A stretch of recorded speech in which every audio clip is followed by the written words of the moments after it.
Meaning of dog collar. Dog collar. Dog collar. Dog collar.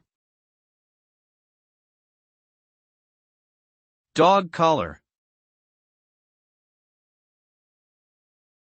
A dog collar is a device that is worn around the neck of a dog for identification, control, and other purposes. Most collars are made of materials like leather, nylon, or metal and can be adjusted to fit different sizes of dogs. They often have a buckle or clasp for easy attachment and removal.